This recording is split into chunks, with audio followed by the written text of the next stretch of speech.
The Creation by Sweeten. I begin every morning lying in the same double bed, but I will later tell my students never to write a story in which a man wakes up and goes through a routine. Don't start that way. It's tedious, particularly when the routine is unremarkable.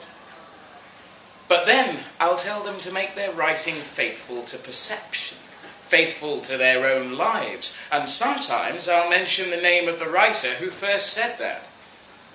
Sometimes I won't, and they'll go away thinking it was me. Over breakfast, I work through a deck of vocabulary cards. I recite aloud the definition of 5 words I've never heard before, then test myself with the cards face down on the counter. Later in the day, I'll use one of the words in conversation. They're mostly unemployable. Words like accubation, defenestrate, polemic. Yet I'll take a certain pleasure in the bewildered looks of academics when I'm called upon for a definition. Accubation, I'll say. It's the practice of eating or drinking while lying down. After breakfast, I read the headlines from the first 6 pages of the Times. If there's a woman in my bed, I'll complete the Times crossword using any answers that fit, then leave the paper in a place where she'll notice. If I'm alone, I'll search the internet for synopses of a classic novel.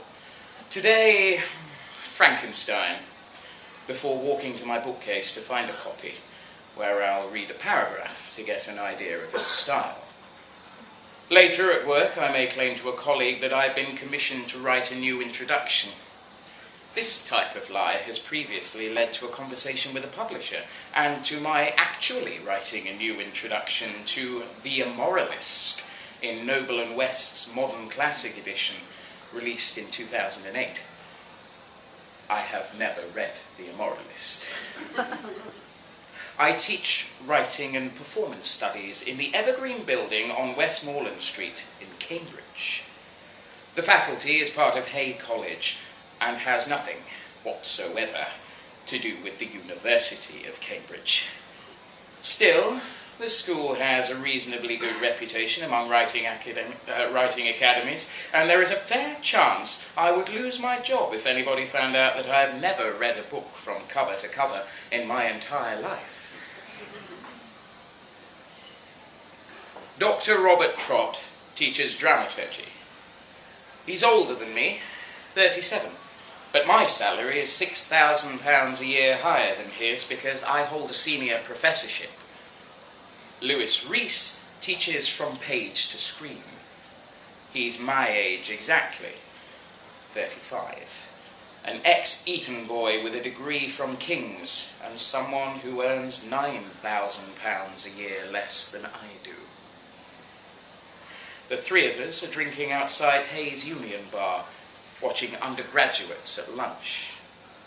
Reese balances a lit cigarette on the ashtray, then opens his work bag, something which is trying to be a satchel with its buckles and initial engraved plates. He makes a deliberate effort to expose his copy of Truth on Stage, an anticipated collection of essays which doesn't go on sale for another month. Advance copy, he says. Personalised dedication. He shows us the introduction in which he has underlined a passage and written "no" in the margin, then drawn a circle around the word. Here's the trouble with this place, he says. The 4-year tide washes in and takes with it those passingly engaging conversations you mistook for meaningful connections. Middling men are dangerous in a place like this. They have something to prove to these overpaying underachievers. None of them are in awe, you know. None of them care. We offer courses in mime, for Christ's sake. Trott removes his glasses. There's nothing wrong with mime, Lewis. Oh yeah, he says. Who's your favourite mime? It's quiet for a moment. Reese fans his own cigarette smoke. "That reminds me," he says. "Prologues. Don't do prologues. Call it chapter 1, then realise you have to cut it all together." Trott laughs. "That's a fact. What about epilogues?" "Worse. They're like filming the clean-up in a porno. Your epilogue is your DVD special feature, your supplementary material. Save it for a centenary edition, or better yet, save it for readings. Build some mystique, a little bootleg." "Settle down, Lewis," I say. "Prologues and epilogues are a great way to frame a narrative in faux historical context. Frankenstein had a prologue. A preface, actually, then a kind of prologue after that. The whole novel is an essay in the inner workings of narrative structure. Frankenstein is a structural nightmare," Reese says. "Worse than Lear. Worse than Finnegan's Wake." "There's no apostrophe in Finnegan's Wake," I tell him. "Did you know that?" "I didn't say it with an apostrophe." "I couldn't tell," says Trott. Reese says it again. "Sounds the same." "Of course it sounds the same." We each take a turn saying it. Reese drags on his cigarette, so I lean back in my chair to show him I disapprove, though he probably doesn't notice. Trott says, "Why are we talking about Frankenstein?" "The product of Frankenstein's experiment is often called the monster," I say, "but I prefer to call it the creation." "Deep," says Reese. I can't take much more of this, so I announce that I'm going to the library, when of course I'm not. I go instead to Christ's College and walk through the Porter's Lodge without anyone stopping me. I do this several times a week. At the back of the college is a small court with Gothic buildings on 3 sides. I sit in an alcove facing the main library and empty the contents of my bag onto the cold stone. The task at hand is to peruse editions of old literary magazines that I might plagiarise for my novel in progress. I like to work here, as I hold deep contempt for people who use coffee houses to publicly advertise that they are working on a novel, or reading, or having coffee in the way these people do. As if coffee is a necessary supplement to their cosmopolitan lives, which, as it goes, are unashamedly taking place in backward market towns. On the other side of the court, 2 students are walking across the lawn. One of the students is Kaylee Knox, a girl I've seduced on 4 occasions and slept with twice. She's walking with Rhiannon something, whom I once tried to seduce without success. Rhiannon is more attractive than Kaylee, so seeing them walk together is irritating. It's as if someone means to remind me of my limitations by displaying these girls side by side. I stare blankly across the court, unable to extinguish the anguish of my past failures, until I see, over by the archway, a group of Japanese tourists on a tour of the college. They point in my direction and pause to take pictures of me, assuming what they see is a Cambridge academic deep in the meditation of his study. An exulting relief passes through me. Later that afternoon, I'm in London, having lunch with Michael Dirk, my literary agent.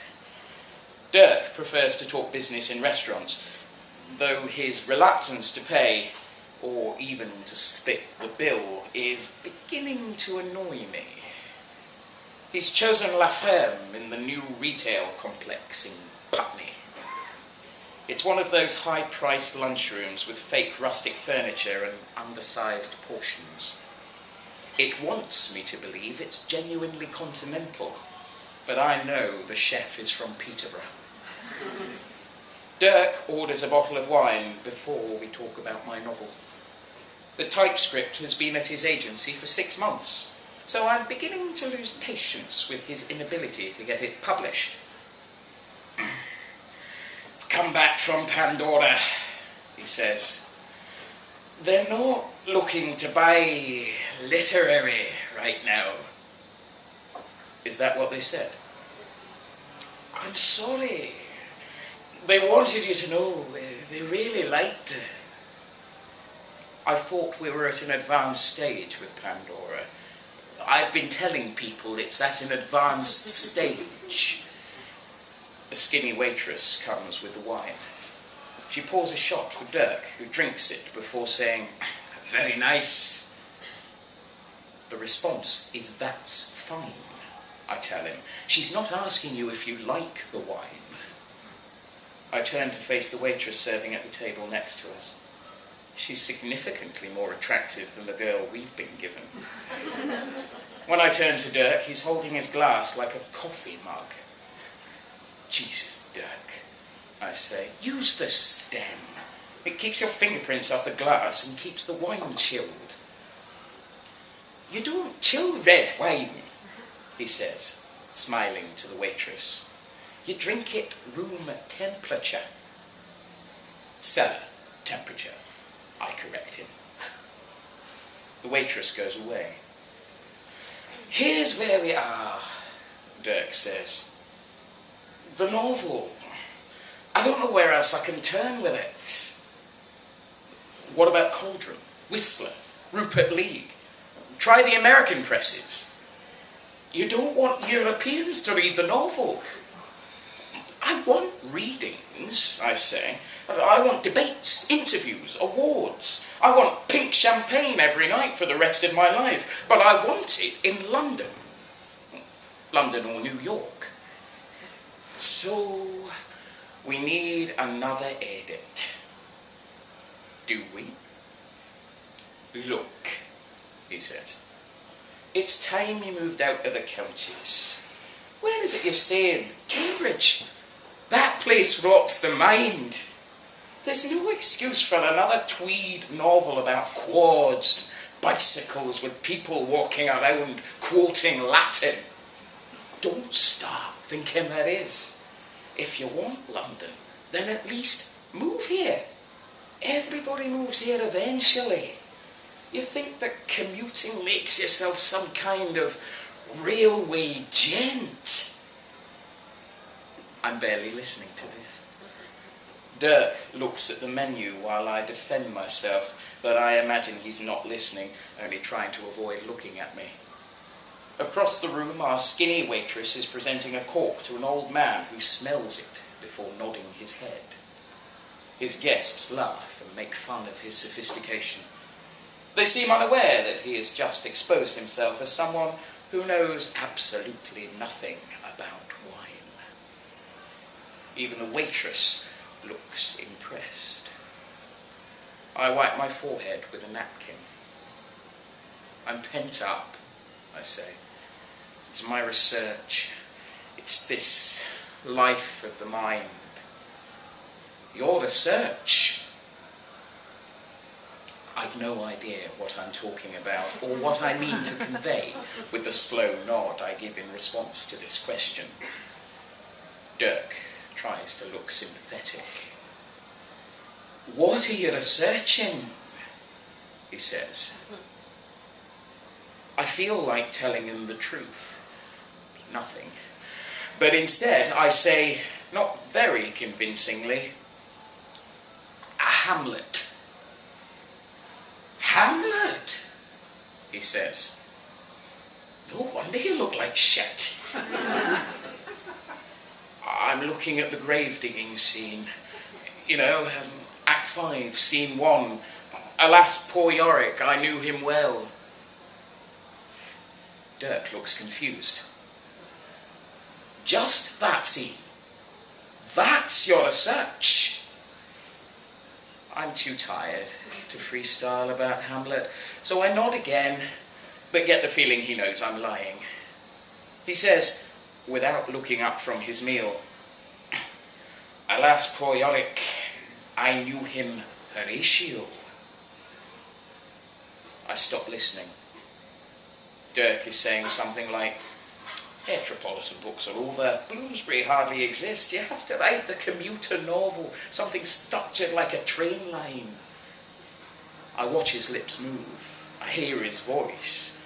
But I'm able in the depth of my haze to ignore the words entirely. Out of the window, a group of girls dressed in hockey skirts are crossing the road. They look 18, maybe older, and as I stare at the neat row of their patterned socks, then at my own reflection in the window, alternating my focus in a kind of stupor, I have the ridiculous impression that I am among these girls, like an apparition. The window shows I'm greying already, wrinkling even, beginning to look entirely unlike myself. The girls go on laughing, and as I'm sitting there in the restaurant, I'm reminded of a former version of myself, a teenager who watched laughing girls in a bar while a conversation about Milton passed him by. As Dirk goes on talking, I imagine being the type of man who is not interested in being a type of man. Rain falls on the window. One of us says, we'll send the novel to Max Beaker at Cauldron. It's time people found out who you are.